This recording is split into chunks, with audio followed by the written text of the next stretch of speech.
Well, good morning, kids. How's everybody doing?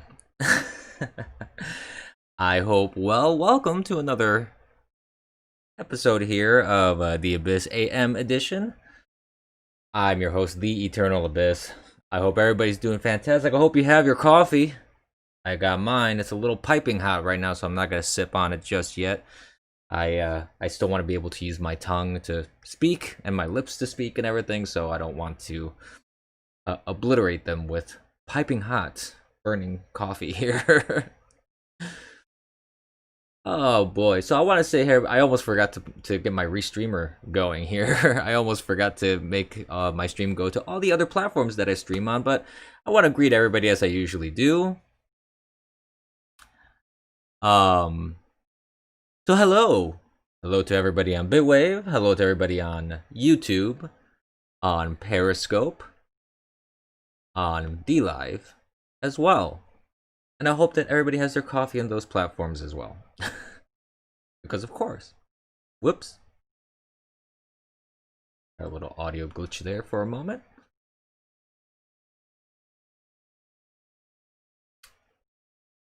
Okay, just setting a few things up here to make sure that everything is working accordingly.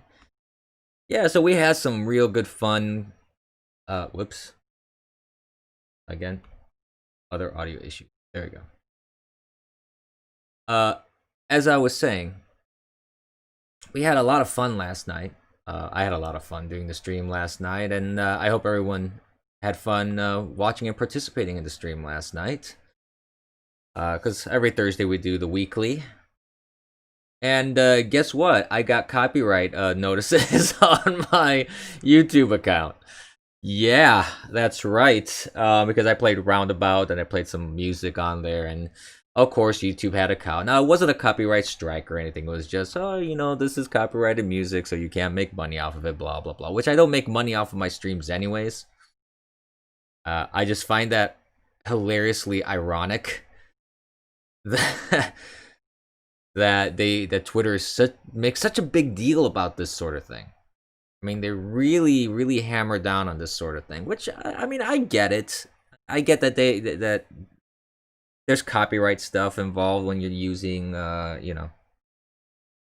music and TV and video clips, but YouTube really needs to read up on fair use. Okay, they really need to do that because yeah, okay, I guess there wasn't a whole lot of transformation that I did on those music clips. I just kind of played them as is and just had let people enjoy it because it's just a fun thing to do. But whatever. I'm not gonna harp on YouTube too much about that because I did just play the songs. I just find it funny. That's all. Because of all the platforms, I mean, I would have expected something from Periscope actually, but Periscope didn't even care. It seems, which I thought was rather interesting because I thought they were more picky about that too. So who knows? Maybe there's some slight hope for Periscope. I don't know. I'm also gonna try and keep the stream relatively short. I want to try and end this by 11 or so. I have a couple things that I need to do today. I have errands that I need to run. I got other things that I need to prep for. So I'm a busy guy.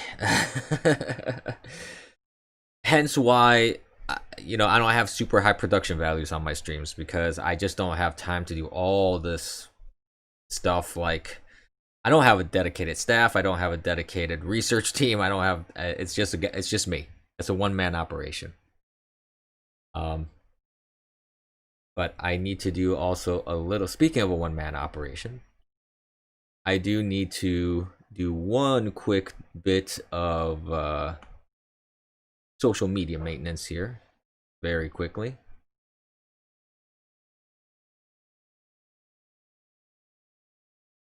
Because I don't like how the restreamer notifies, like, put stuff on Twitter if you want to do stuff on Twitter for your stream.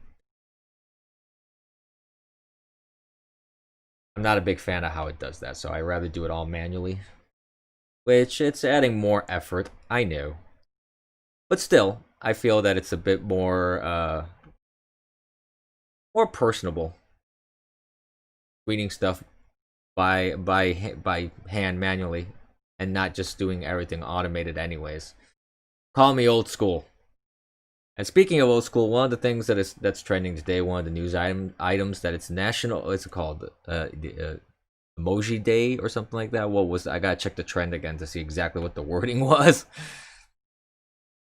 Hold up. Let me bring that up. Speaking of doing things manually.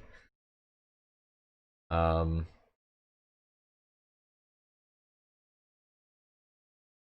there we go. Oh, it's World Emoji Day. Hashtag World Emoji Day. Yeah. So, the reason why I mentioned old school when it comes to that is like I honestly hate these emojis. I have never liked them. I don't like all these variations of stickers and changing the skin tone on them. I think it's ridiculous that people feel that they need to adjust the skin tone on a smiley when the inspiration for these emojis came from the "Have a nice day," the smiley face, which was yellow, and it had no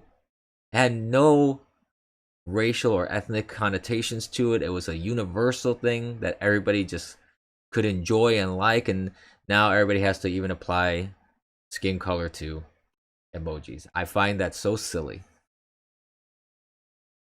Absolutely. I can't even begin to wonder why that's necessary.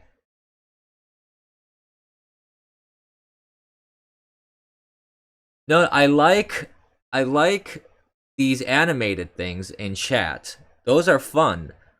But the reason why I don't like it, I'm gonna age myself. I'm gonna be a boomer. I'm gonna boomer warning. No, no. Before this is the thing, okay? These emojis didn't exist before. It was only there were two things that existed before. It was IRC, Internet Relay Chat, and all you had there was text. You could only make emojis or the uh the smileys or the Japanese versions or ASCII art. That's all you could really do back in the day. You couldn't embed images. It was being played last night. I'm not gonna get another copyright notice on my account. I'm not playing roundabout. Don't get me in trouble, guys. So with IRC, you had just text. If you wanted to do a smiley, you had to do colon, close parentheses. That's it. You had nothing graphical. You had nothing that was image wise. You had nothing animated. Nothing. Back in the 80s, you had the have a nice day smiley, which was just a yellow face with two dots and for eyes and a smiley and a mouth. That's it. So when AOL Instant Messenger came along, AIM came along, that introduced these smileys, the yellow ones, which were based off of the "Have a nice day" guy, the "Have a nice day" face, and they were always yellow. And then from there they started. There all these variations came along where there were different colors, and then now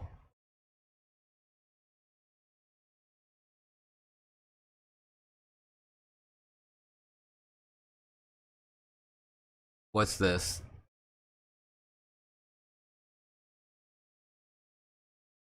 Yeah. Well, I don't think it's necessary. I think it's dumb. I don't see any reason why you would have to change the skin tone on a smiley face. It doesn't seem to make a whole lot of sense. I mean, I understand that people want to personalize it, make it more about them. But at the same time, it's to me, if I was chatting with someone, if someone put a happy face or a sad face or something like that, to me, it was more about what emotion they were expressing. It wasn't so much whether they were black, white, Asian, Latino. It didn't. I don't. It didn't matter to me at all. It just seems strange to me that that's a point that needs to be made when I'm just putting a smiley on during chat.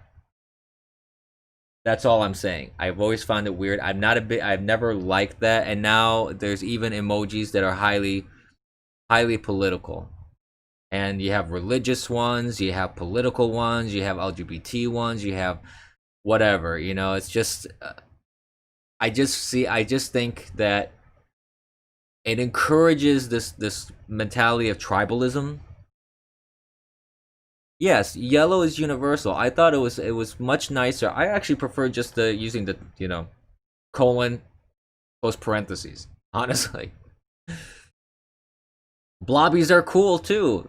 I like blobbies because they're just fun. But I feel that you're encouraging tribalism when you're including these things in there that categorizes you into these subgroups. Chat to me in the past, IRC for example, I always thought IRC was really cool because it was just you go there, you chat, and you could run into people from all walks of life. I mean, sure, there were channels that were for specific niches. Yeah, of course. The eternal emoji bigot. I guess. I'm just an old school and purist at heart. Like I really liked when I chatted on IRC. It was simple. It was simple. There was no thought about introducing that aspect of that sort of tribalism into chat. It was just you chat, you had a smiley, it was just fun and simple, and that's it. And I appreciated that about the technology back then. I felt that it was more inclusive, I think. Because it didn't create these slivers of, well, you should use this because of this and you should use that because of that.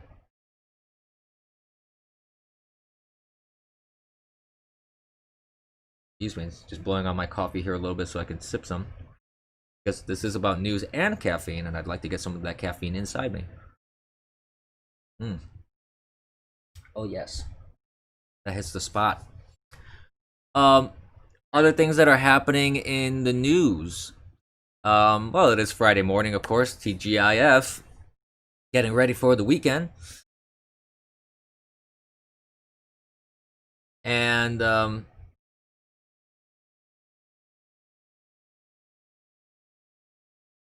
there's a couple things that are happening here in the news that, of course, I'm gonna give my 2 cents on. For example, so one of the big things that is apparently trending is this Princess Beatrice married. Her fiance in a private ceremony in Buckingham Palace confirms. Who cares? I mean, I still don't understand nowadays, like, monarchies that exist in 2020. I don't understand that because they don't really hold any real political power. These are people that are pretty much mooching off the citizens of their country. Royals. I mean, I don't care about the titles. You want to retain the titling, and that's pretty much all that they have. That's fine, but I don't think that they should be receiving taxpayer money just because they happen to have that title. That's where I'm a little confused about, like the UK, or I know there's some other countries where there's monarchies, but the UK is a prime example that everybody knows about. Where you still have this traditional monarchical structure of nobility basically versus the plebs. I don't understand that. I don't understand why they still receive taxpayer money. They really shouldn't be. And I know there's been people have argued with me about that, and they've made and there's plenty of articles written that it only costs several cents for every citizen. And it's like, well, even several cents for every citizen to me is too much. These people do nothing for the country. And the best argument I've heard is like, oh well, I mean it's a great for tourism. Because you have castles where actual kings and queens and princesses and princes are still living in. So, people go there because they don't want to see just a relic of a castle. They want to see something that's, still alive, still lived in, still in the present day. Which is like, okay, um, fine. Does that still require taxpayer money going to them? I think not. That's I don't see again. I just don't see why taxpayer money has to go to them for that. If they want to be a tourist attraction, great. Okay, whatever. It doesn't bother me. That's fine. I don't. Whatever. They wanna keep them around because it brings people into travel and all that kind of stuff. That's right, Bruno. Then my response is go to Disney World. Yeah, I mean they could. Like I said, I'm not saying do go the French way and decapitate all these people. That was a little extreme. I'm just saying you don't need to have. They don't need to have any political influence, and they don't need to have taxpayer money going to them. They can retain their titles. I'm not even saying to strip their titles. Let them say they're still a princess. Let them say they're still a duke. Let them say they're still like um a whatever. I don't know. I don't care about the titles. But that's all I'm saying. That's all I'm saying about that. Um Other people of course are in the news. There was a press conference by Kaylee McCreary, I believe is her name. I always get her name wrong. I She does not have it for me at least. It's not an easy name. It's just oh boy. There was news about her saying, of course, they were twisting her words, saying that she said that science shouldn't stand in the way of opening schools, and that's not what she said. You could actually. That's the thing that always surprises me about people like Jim Acosta and the quote unquote fake news. I always find that very fascinating about these media people that do they not think that people will not watch the video? I mean, she's there on video talking, and you can hear that she does not say what they say she says. It doesn't make any sense to me. And then you also have these people making all these ridiculous claims about Portland, Oregon right now, where there are other protests in Portland, Oregon, and they're saying that there's these unidentified agents making arrests in Portland. They're saying that Trump is is deploying this Gestapo secret police. I mean, give me a break.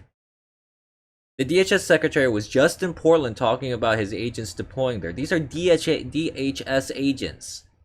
There's nothing unidentified about them. There's nothing secret police about them. It is so interesting to me. It is so interesting to me that the left always accuses the right of doing what they do.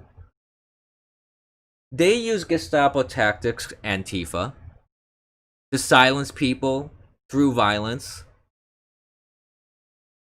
And they then accuse Trump of doing that same exact thing. And you have the left that have not condemned these acts of violence. I still have yet to hear Pelosi condemn these acts, Antifa. I still have yet to hear AOC condemn Antifa. In fact, she speaks for them. She encourages them. She makes demands for them. I haven't heard Schumer say that there shouldn't be violence, and he condemns those violent acts.